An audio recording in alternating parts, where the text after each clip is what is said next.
أعوذ بالله من الشيطان الرجيم. بسم الله الرحمن الرحيم. وإذا قيل لهم تعالوا إلى ما أنزل الله وإلى الرسول قالوا حسبنا ما وجدنا عليه آباءنا أولو كان آباؤهم لا يعلمون شيئا ولا يهتدون. يا أيها الذين آمنوا عليكم أنفسكم لا يضركم من ضل إذا اهتديتم إلى الله مرجعكم جميعا فينبئكم بما كنتم تعملون. صدق الله العظيم. আল্লাহ তাআলা বলেন, যখন তাদেরকে বলা হয় তোমরা সেই দিকে আসো যা আল্লাহ তাআলা অবতরণ করেছেন এবং রাসূলের দিকে আসো, তখন তারা বলে আমাদের জন্য তাই যথেষ্ট যার উপরে আমরা আমাদের পিতামাতাকে পেয়েছি। তাদের পিতামাতা কি কিছু জানতো না? তারা তো সঠিক রাস্তা পায় নাই। হে মোমেনগণ, তোমাদের উপরে তোমাদের নিজেদের দায়িত্ব, তোমাদেরকে কোনো ক্ষতি করবে না যারা পথভ্রষ্ট হয়েছে, যখন তোমরা সঠিক পথ প্রাপ্ত হবে। আল্লাহর কাছেই তোমাদের সকলের ফিরে প্রত্যাবর্তন, অতঃপর তিনি তোমাদেরকে জানাবেন যা তোমরা করতেছ। তো এই আয়াতের সাথে আগের এই কথা বলা যাবে না, এই ছেলেরা কথা বলা যাবে না। এই আয়াতের সাথে আগের আয়াতের সম্পর্ক আছে। আগের আয়াতের মধ্যে কিছু কিছু উটকে তারা তাদের দেবতাদের জন্য, তাদের মূর্তির জন্য উৎসর্গ করত, আর সেই উটগুলোকে বাহিরা, সাহেবা, ওসিলা, হাম, যার বিস্তারিত বিবরণ গত সপ্তাহে বলেছি, এই সকল উটের কোনো কাজে তারা ব্যবহার করত না। তাদের গোশতও খেত না, তাদের দুধও খেত না, তাদের উপরে আরোহণ করত না এবং তাদেরকে ছেড়ে দেওয়া হতো। তারা যেখানেই যাইতো তাদেরকে সম্মান করা হতো, তাদেরকে কোনো কাজে ব্যবহার করা হতো না। এই যে এই কাজগুলো, উট চতুষ্পদ জন্তু যাকে আল্লাহ তাআলা সৃষ্টি করছেন মানুষের সেবার জন্য, মানুষের খাবারের জন্য, মানুষের উপকারের জন্য, মানুষের ক্ষেতের জন্য, আরোহণের জন্য, এইগুলোকে তারা দেবতাদের জন্য উৎসর্গ করত।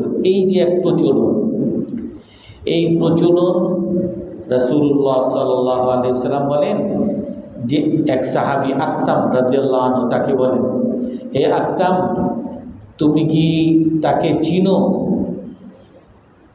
হুয়াই বংশের আমার, সে সর্বপ্রথম এই উটকে যে উৎসর্গ করা, প্রাণীকে যে দেবতার জন্য উৎসর্গ করা, এই প্রচলন সে শুরু করছে।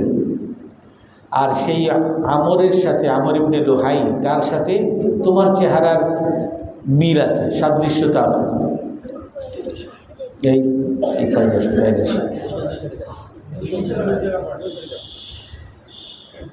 এই জন্য আমর ইবনে লুহাই সে এই খারাপ প্রচলন তৈরি করেছে।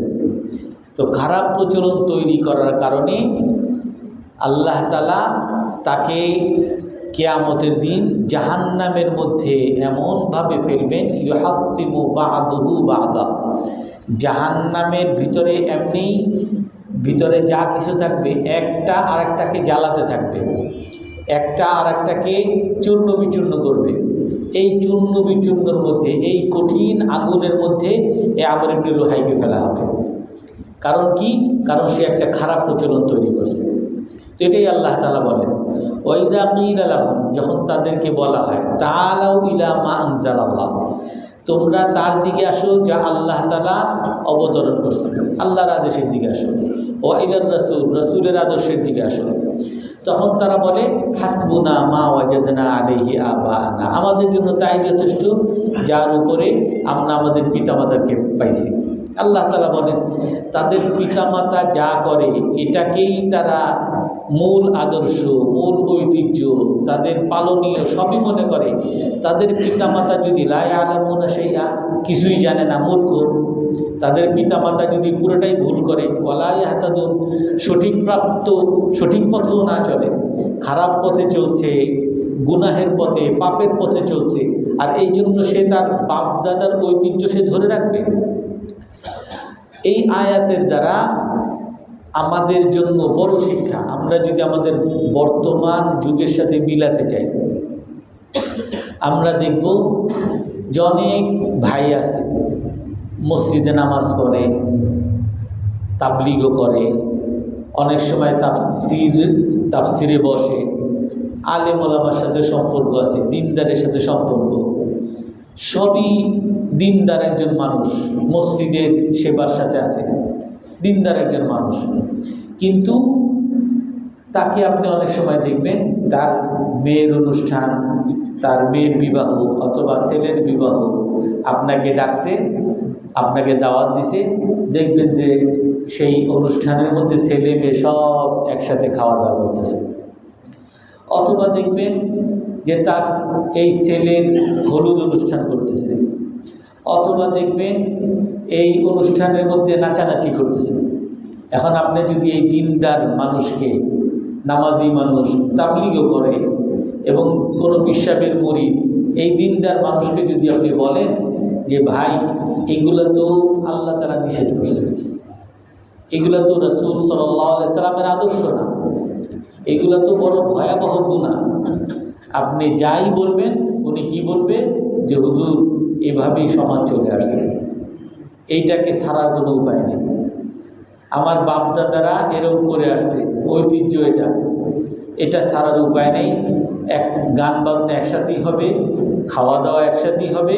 কারণ আমি অনেক চেষ্টা করছি, কিন্তু না আমার আত্মীয় স্বজন মানে, না ভাইরা মানে, না আমার শ্বশুর বাড়ির লোকজন মানে, কেউ মানে না। সবাই বলে যে না হলুদ অনুষ্ঠান করতেই হবে, সবাই বলে যে গান বাজনার আয়োজন করতেই হবে, সবাই বলে যে ছেলে মেয়েদের একটু ফুর্তির সুযোগ দিতেই হবে। অর্থাৎ এই পরিবেশ, আমরা যদি সার সংক্ষেপে বলি, এই পরিবেশটা মানুষের উপরে এমনভাবে চেপে বসে যে মানুষ দিনদার হইলে পরিবেশের প্রভাব থেকে বাঁচতে পারে না, তার বাপদাদা কি করছে এটা থেকে বাঁচতে পারে না। আপনি আপনার গ্রামে যাবেন, শবে বরাতে সবাই আগরবাতি জ্বালায়, মোমবাতি জ্বালায়, তারপরে রুটি বানায়, হালুয়া বানায়। আপনি যদি তাদেরকে বলেন যে এই রুটি বানানো, হালুয়া বানানো, আগরবাতি জ্বালানো, এইগুলা বিভিন্ন সাজসজ্জা করা, এইগুলো তো ইসলামে কোনো কিছু স্বীকৃত নেই, যে ভাই এটা আমাদের দেশের ঐতিহ্য, আমরা আমাদের বাপদাদারা এইভাবে করে আসছি, তো এটাকে আমাদের সারার উপায় নেই। শুধু এইটা না, আপনি একজন মানুষ দিনদার, নামাজি, সবই, তাকে বলবেন যে ভাই আপনি যে ব্যবসা করতেছেন, ব্যবসার মধ্যে যে সুদের টাকা নিয়ে ব্যবসা করেন, এটা তো পুরো হারাম, আল্লাহর সাথে যুদ্ধ ঘোষণা, রাসূল সাল্লাল্লাহু আলাইহি ওয়াসাল্লামের সাথে যুদ্ধ ঘোষণা। উনি বলবে যে এইভাবে ব্যবসা করা ছাড়া কোনো উপায় নেই, সবাই এইভাবে করে, সবাই সুদে টাকা নিয়ে ব্যবসা করে, আপনি তো ব্যবসা করেন না, আপনি এই ব্যাপারে নাক গলাইতে এসেন না।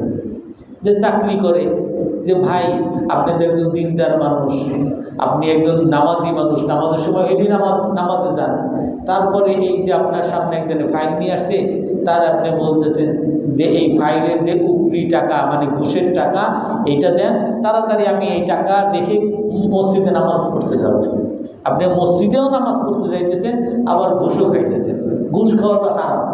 উনি কি বলবে যে এই অফিসের সিস্টেমই এটা হারাম না, এটা সবাই মিলে, আমরা সবাই মিলে ভাগ করে খাই, সবাই প্রকাশ্যেই আমরা খাই। প্রতিটা অফিসে ঘুষ খাওয়া, প্রতিটা দোকানে সুদ নেওয়া, সুদের কারবার করা, পর্দাপোশিদার ইনা করা, গুনাহের কাজ করা, প্রতিটা বাড়িতে বাড়িতে নাটক চলে, সিনেমা চলে, বিজ্ঞাপন চলে, আর সবাই দেখতেছে যে এইগুলো ছাড়া উপায় নেই। এখন আপনি যদি তাদেরকে বলেন, তাদেরকে যদি বলা হয় যে ভাই আপনারা আল্লাহ যা অবতরণ করছে সেদিকে আসেন, কোরআনের বিধানে আসেন, ইলার রসুল, রসুলের আদর্শে আসেন, রসুলের আদর্শ মানেন, বলবেন, তারা কি বলবেন? হাসবুনা মা ওয়াজাদনা আলাইহি আবানা। তা আমাদের জন্য সেটাই যথেষ্ট, যার উপর আমরা আমাদের বাপ-দাদাকে পাইছি। আমার অফিসের সবাই যদি জাহান্নামে যায় ঘুষ খায়, আমিও যাইতে রাজি আছি, নাউজুবিল্লাহ। এরকম অনেকে বলে না, অনেকেই বলে যে সবাই যদি সুদ খায় জাহান্নামে যায়, আমিও যাইতে রাজি আছি, নাউজুবিল্লাহ। জানি সবাই যদি অবাধ মেলামেশা করে জাহান্নামে যায়, আমিও যাইতে রাজি আছি, নাউজুবিল্লাহ। জানি। তো আল্লাহ তাআলা বলেন যে এই যে পরিবেশ, এই পরিবেশ যে খারাপ করে, এই পরিবেশের মধ্যে খারাপ জিনিস যে আনে, তার জন্য আযাব হবে, তার জন্য গুনাহ হবে। এই প্রথম যে ব্যক্তি করছে তাকে দেখে দেখে যত মানুষ করবে। এক হাদিসের মধ্যে আছে যে কাবিল, আদম আলাইহিস সালামের সন্তান কাবিল, এই কাবিল সে সর্বপ্রথম পৃথিবীতে হত্যা করছে। কাবিল হাবিল রাদিয়াল্লাহু আনহুকে হত্যা করে, ওনার ভাইকে হত্যা করে। এই কাবিল যদিও তার শুধু ভাই, আপন ভাইকে হত্যা করে অনুতপ্ত হয়েছে, তার ভাইকে হত্যা করে সে লজ্জিত হয়েছে, সে ভুল করছে এটাও বুঝছে, কিন্তু তারপরও এই কাবিল যেহেতু পৃথিবীর মধ্যে সর্বপ্রথম হত্যা করছে, এই জন্য কিয়ামত পর্যন্ত যত হত্যা হবে সকল হত্যার গুনাহ ওই কাবিলের কাঁধের উপরে যাবে, কারণ সে সর্বপ্রথম এই গুনাহের কাজ করছে। এই জন্য আপনি আপনার সমাজে আপনার দ্বারা সবাই ঘুষ খায়, আপনিও খাইলেন, আর আমি তখন বলি আপনার অফিসে চাকরি করতে গেছি, এ হাজি সাহেব যদি খায় তাহলে আমি না খাই আর কেমনে পারি? আমি আপনাকে দেখে খাচ্ছি, আমি আপনাকে দেখে সুদ নিচ্ছি, আমি আপনাকে দেখে আমি আমার ছেলে মেয়েকে শরীয়ত মতো বিয়ে দিতে চাইছি, কিন্তু অনুষ্ঠান যখন করতে গেছি তখন অবাধ মেলামেশা। আমি বলছি না, অবাধ মেলামেশা করা যাবে না, গুনাহ হবে। বলেন তুমি কি অমুক হাজি সাহেবের চেয়ে বড় বড় বুজুর্গ হয়ে গেছো? অমুক খতিব সাহেবের চেয়ে বড় বুজুর্গ হয়েছে? অমুক ইমাম সাহেবের চেয়ে বড় বুজুর্গ হয়েছে? অমুক তাবলীগ ওয়ালার চেয়ে বড় বুজুর্গ হয়েছে? অমুক পীর সাহেবের মুরিদের চেয়ে বড় বুজুর্গ হয়েছে? অর্থাৎ আপনি যখন একটা খারাপ কাজ করবেন, আপনার মাধ্যমে এই খারাপ কাজের প্রচলন হবে, আর এই খারাপ কাজ যত মানুষ আপনাকে দেখে, আপনাকে দলিল দিয়ে, আপনার অনুসরণ করে করবে, সকল গুনাহের একটা অংশ আপনার কাঁধে হবে। এই জন্য এই যে কোনো খারাপ কাজ সমাজে যেগুলো করে, এগুলোর মধ্যে বড় দায়িত্ব হলো আপনি সেই সমস্ত কাজগুলো থেকে বিরত থাকবেন। নিজে কমপক্ষে আপনি অন্যদেরকে না পারেন, নিজে এই কাজ থেকে, আমার ছেলে মেয়ে, আমি আমার ছেলে মেয়ের বিয়েতে হলুদের অনুষ্ঠান করব না, আমার বিবাহের অনুষ্ঠানে আমি কোনো ছেলে মেয়েদেরকে একসাথে দাওয়াত দিব না, একসাথে বসাবো না। আমার জায়গা থাক বা না থাক, আমি জায়গা না পাইলে আমি কাউরই দাওয়াত দিব না। আমার যদি সামর্থ্য না থাকে, আমার যতটুকু সামর্থ্য আছে ততটুকু করবো, কিন্তু আমি একসাথে করব না, হলুদ অনুষ্ঠান করব না। আরও কত কিছু আছে, এই দুধ খাওয়ায়, অমুক বাসর রাতের করে, কত কিছু, মানে অবৈধ কত রীতি আমাদের সমাজের মধ্যে প্রচলিত আছে। রমজান মাস আসে, আমাদের বাংলাদেশে হয়তো এরকম নেই, আরব দেশগুলোতে যাবেন দেখবেন, আরব দেশে বিভিন্ন জায়গায় হারিকেন জ্বালায়, হারিকেন টানিয়ে দেয়, এইটাই তাদের রীতি। হারিকেন দেয়, রমজান আসছে হারিকেন লাগাবে, হারিকেন লাগানো হলে রমজান আসছে। আমরা যেমন আমাদের রমজান মানি হলো যে বিরাট ইফতারের আয়োজন হবে, রোজা রাখুক আর না রাখুক সবাই ইফতার, সমস্ত হোটেলে ইফতারির মহা আয়োজন আছে, সব জায়গায় এই বিজ্ঞাপন টানানো হবে। তো এই সমস্ত খারাপ প্রচলনগুলো, যেই সমস্ত প্রচলন দ্বারা মানুষের শুধু ক্ষতি হয়, লাভ হয় না। এই সমস্ত প্রচলনগুলো আমাদেরকে বন্ধ করতে হবে। আমি সেগুলোকে করব না, সেখান থেকে বাঁচতে হবে। এই জন্য পরের আয়াতে আল্লাহ তাআলা কি বলেন, ইয়া আইয়ুহাল্লাযীনা আমানু আলাইকুম আনফুসাকুম, হে মুমিনগণ, তোমাদের উপরে তোমাদের নিজেদের দায়িত্ব, নিজেকে আগে ঠিক করো। লা ইয়াদুররুকুম মান দাল্লা ইযা হাতাদাইতুম, যদি তোমরা সঠিক থাকো তাহলে যারা পথভ্রষ্ট হয়েছে তোমার কোনো ক্ষতি করতে পারবে না। ইলাল্লাহি মারজিউকুম, আল্লাহর কাছে তোমাদের সকলের প্রত্যাবর্তন। ফায়ুনাব্বিউকুম বিমা কুনতুম তা'মালুন, আল্লাহ তাআলা তোমাদেরকে জানাবেন তোমরা কি কি করছো দুনিয়াতে। এজন্য আলাইকুম আনফুসাকুম, আল্লাহ তাআলা স্পষ্ট করে বলেন নিজেকে তুমি আগে নিজের ব্যাপারে সতর্ক হও। কারণ আপনি ভালো হওয়া পৃথিবী ভালো হওয়া, আপনি খারাপ হওয়া পৃথিবী খারাপ হওয়া। আপনি ভালো করছেন, আপনাকে দেখে যে কত মানুষ ভালো কাজ করতেছে আপনি জীবনে কল্পনাও করবেন না। একবার এক জায়গায় গেলাম, হ্যাঁ ঢাকা শহরই, দেখি একটা অটোর মধ্যে উঠছি, নেমে প্রথমে খেয়াল করি নাই, নামছি, নামার পরে দেখি ওখানে লেখা যা এই অটোতে যদি কোনো হাফেজ সাহেব উঠে তার ভাড়া ফ্রি, কোনো হাফেজ সাহেব যদি উঠে তার ভাড়া ফ্রি। একজন অটোওয়ালা কয় টাকা আর পায়? সারাদিন কাজ করেও হয়তোবা তার 500 টাকা বা 1000 টাকাই ধরলাম, আর এটা দিয়ে তার পুরো পরিবার চালাইতে হয়। সামান্য একজন অটো চালক যে কোনো মতে দিন আনে দিন খায়, তার এইরকম এক মহানুভবতা, সে যদি এরকম টাকা দান করতে পারে, তার মধ্যে যদি এরকম ঘোষণা সে দিতে পারে যে এইখানে যারাই উঠবে, যত হাফেজ সাহেব উঠবে সবার জন্য ফ্রি। তো আপনি আমি যারা আমাদের প্রতিদিন ইনকাম, ব্যবসায় আমার লাভ যদি 3-4 হাজার, 5 হাজার, 10 হাজার হয়, তো আমি কি এইরকম ভালো কাজ করার কোনো চিন্তা করছি? আপনি এইরকম একজন সাধারণ মানুষের এই চিন্তা দেখে অনেক মানুষ প্রভাবিত হবে, অনেক মানুষ হয়তো ভালো কাজ করার প্রেরণা পাবে, উৎসাহ পাবে। তো এই একজন ভালো মানুষ, যদি মানুষ ভালো হয় অনেক মানুষ ভালো হবে। এরকম তাফসীরে মসজিদে একটা ঘটনা লেখছে।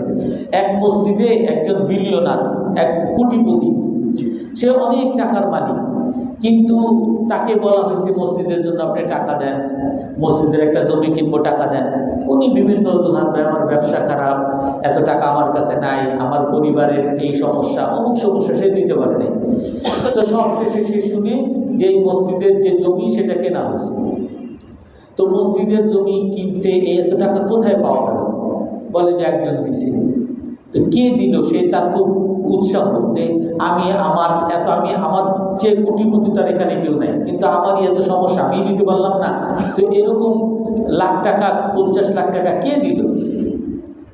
তুমি পরে খোঁজ নিয়ে দেখলো যে এই 50 লাখ টাকা যে দিছে সে একজন সাধারণ কৃষক মানুষ, ডেইলি লেবার। তো এত টাকা কোত্থেকে সে দিল? উনি বলেন যে এই লোকের তার একটা ভিটা ছিল, একটা ভিটা বাড়ি ছিল। তো সেই ভিটা বাড়ি তার কাছে এটাই সম্বল, তার কাছে আর কিছু নাই। তো তার কাছে একজনে বলছে যেরকম মসজিদের একটু জমি লাগবে, এত টাকা লাগবে, আপনি কিছু পারলে দিয়ে দিন। তো তখন সে চিন্তা করতেছে মসজিদের এটা এমন একটা সদকা, যে সদকাটা জারিয়া কেমন পর্যন্ত সব পৌঁছতে থাকবে। তো আমি যে এমনিও ডেইলি লেবার, প্রতিদিন আনি প্রতিদিন খাই, তো আমার তো আর এর চেয়ে আর বেশি কিছু লাগে না। আমার এই যে ভিটা যে জমি আছে এটা তো আমার না হলেও চলে, আমি প্রতিদিন যে রিক্সা চালাই বা প্রতিদিন যে কাজকর্ম করি এটা দিয়ে আমার চলতেছে, তোমার এটা তো আর লাগতেছে না। তো এইটা সে বিক্রি করছে, আর এইটা বিক্রি করে একেবারে শহরের মধ্যে যেহেতু কাছাকাছি, সে 50 লাখ টাকা দিয়ে বিক্রি করছে। এই 50 লাখ টাকাই সে মসজিদে দিয়ে দিচ্ছে। অর্থাৎ একজন সাধারণ মানুষ যখন একটা এত বড় মহান কাজ করবে, তো এর দ্বারা অনেক মানুষ উপকৃত হবে, অনেক মানুষ প্রভাবিত হবে, তাকে দেখে অনেক মানুষ দান সৎকার করার উৎসাহ পাবে।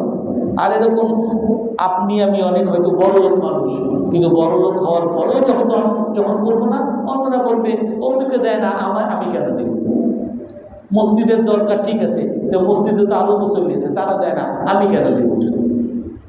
এই জন্য আল্লাহ তাআলা কি বলেন, ইয়া আইয়ুহাল্লাযীনা আমানু আলাইকুম আনফুসাকুম, তোমরা নিজেদের ব্যাপারে সতর্ক হও। কোরআনে কারীমের অন্য আয়াতের মধ্যে তাফসীর না বলতে রাখি, ইয়া আইয়ুহাল্লাযীনা আমানু লা তা'কুলু আমওয়ালাকুম বাইনাকুম বিল বাতিল। আল্লাহ তাআলা অন্য এক আয়াতের মধ্যে বলেন, হে মুমিনগণ, তোমরা তোমাদের সম্পদকে তোমাদের মধ্যে ভক্ষণ করো না। আল্লাহ কি বলেন, লা তা'কুলু আমওয়ালাকুম, তোমাদের সম্পদকে ভক্ষণ করো না অন্যায়ভাবে। আমার সম্পদ আবার অন্যায়ভাবে কেমনে ভক্ষণ করব? ওয়ালা তাকুলু আমওয়ালাকুম বিল বাতিল, অন্য আয়াতের মধ্যে বলেন তোমার সম্পদকে অন্যায়ভাবে ভক্ষণ করো না। আমার সম্পদ আমি আবার অন্যায়ভাবে কেমনে ভক্ষণ করব? তো আল্লাহ তাআলা তাফসীরের মধ্যে লেখে যে তোমার সম্পদ, এই যে এটা বলা হয়েছে যে আমার সম্পদকে অন্যায়ভাবে খাবা না, আমার সম্পদ কোনো ব্যক্তি সম্পদ মানে সমাজের সম্পদ, সমাজের সম্পদ মানে ব্যক্তি সম্পদ। আপনার এই সম্পদ, আপনি অনেক টাকার মালিক, 10-20 হাজার টাকার মালিক, ঠিক আছে, আপনি এই 10 লাখ টাকা, এই টাকা দিয়ে যদি আপনি এলাকার মধ্যে মাদকের কারখানা করেন, তা আপনার টাকা আপনি করতেছেন, এর দ্বারা কি মানুষের উপকার হবে না অপকার হবে? মানুষের অপকার হবে। অনেক যুবকদেরকে নষ্ট করবেন, অনেক মানুষকে আপনি নষ্ট করবেন, টাকা আপনার, কিন্তু এই টাকাকে যখন অন্যায় কাজে বিনিয়োগ, লাভ কিন্তু অনেক লাভ, কিন্তু যতই লাভ হোক এইটাকে যখন অন্যায় কাজে আপনি ব্যবহার করতেছেন, তো এর দ্বারা আপনি অনেক মানুষকে আপনি নষ্ট করতেছেন। তো আপনার সম্পদ আপনি খাচ্ছেন, কিন্তু এই সম্পদটা কি ন্যায় সম্পদ না অন্যায় সম্পদ? অন্যায় সম্পদ। এমনিভাবে আপনি যদি আপনার এই সম্পদ দ্বারা একটা বেকারি করলেন, এবং এই বেকারি থেকে যত খাবার হয় এই খাবারগুলো আপনার একটা রিজনেবল প্রাইসে, একেবারে মোটামুটি মূল্যে মানুষের প্রয়োজন মিটে আপনারও ব্যবসা হয়, এরকম দামে যদি আপনি বিক্রি করেন, তো এর দ্বারা আপনারও লাভ হবে এবং মানুষের উপকার হবে। অন্যান্য ব্যবসায়ী যারা নাকি মানুষকে ঠকাইতে চায়, তারাও আপনার কারণে খারাপ কাজ ঠকাইতে পারবে না, অন্যদেরকে ঠকাইতে পারবে না, বেশি দাম নিতে পারবে না।